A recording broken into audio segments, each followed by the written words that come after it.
Hello everyone, नमस्ते। स्वागत छ हजुरहरूलाई मेरो युट्युब च्यानलमा। आज चाहिँ म हजुरहरूलाई घरमा नै सजिलैसँग क्यापुचिनो बनाएर देखाउँदैछु। फिटेको कफी त हामी सबैजनालाई एकदमै मनपर्छ, तर त्यसलाई फिटिरहन धेरै टाइम लाग्छ नि त। त्यही भएर चाहिँ मैले आज एकदमै सजिलो वेबाट चाहिँ क्यापुचिनो बनाउँदैछु। मैले चाहिँ आज मिक्सरमा नै रेडी गर्दैछु यसलाई। हामीले मिक्सरमा 2 मिनेटमा नै क्यापुचिनो रेडी गर्न सक्छौँ। अब म क्यापुचिनो बनाउन सुरु गर्दैछु। सुरुमा मैले 3 चम्चा कफी पाउडर लिएकी छु।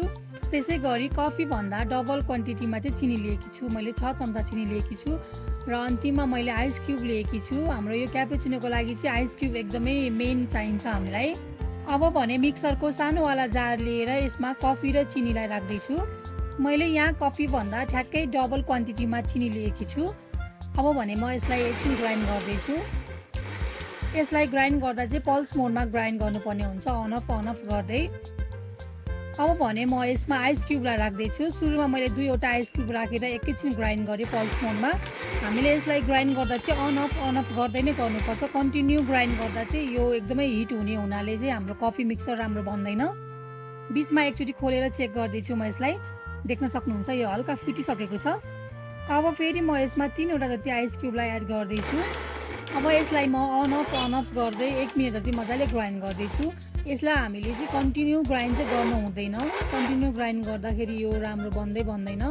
मिक्सरमा क्यापुचिनो बनाउँदाखेरि चाहिँ एकदमै ध्यान दिनुपर्ने कुरा भनेको आइस क्युब नै हो। कतिजनाले चाहिँ पानी राखेर गर्नुहुन्छ, पानी राख्दाखेरि चाहिँ यो राम्रो बन्दैन, राम्रोसँग फिटिँदैन। अब भने म यसको ढकनी खोलेर चेक गर्दैछु। देख्न सक्नुहुन्छ एकदमै राम्रो मिक्सर बनेको छ। देख्न सक्नुहुन्छ हाम्रो क्यापुचिनो चाहिँ बनेर रेडी भइसकेको छ। यो एकदमै बाक्लो, एकदमै क्रिमी बनेको छ, एकदमै राम्रो बनेको छ। हजुरहरूलाई चाहिँ अझै धेरै बाक्लो मनपर्छ भने अझै 10 सेकेन्ड जति ग्राइन्ड गर्नुपर्छ यसलाई। हामीले यसलाई एउटा भाँडामा राखेर फ्रिजमा राख्दाखेरि 7 दिन जति राख्न सक्छौँ हामीले।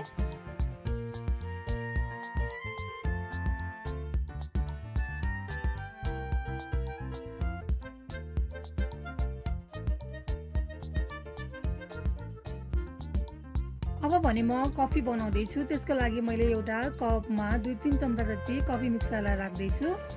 हजुरहरूले चाहिँ आफ्नो टेस्ट अनुसार क्वान्टिटी घटी बढी गर्न सक्नुहुन्छ। अब भने म यसमा तातो दुधलाई राख्दैछु। दुधलाई राख्दाखेरि चाहिँ माथिबाट राख्दाखेरि अलि राम्रो फ्रिज आउँछ र मिठो बन्छ। दुधलाई राखिसकेपछि यसको माथिपट्टिबाट पनि थोरै कफी मिक्सरलाई राख्दैछु ताकि यो अझै टेस्टी बनोस्।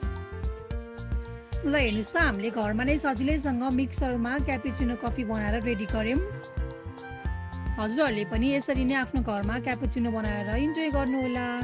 हजुरहरूलाई मेरो भिडियो कस्तो लाग्यो? यदि मेरो भिडियो मन परेको छ भने मेरो भिडियोलाई लाइक, कमेन्ट, सेयर र मेरो च्यानललाई सब्सक्राइब गर्न नबिर्सिनुहोला। Thank you for watching.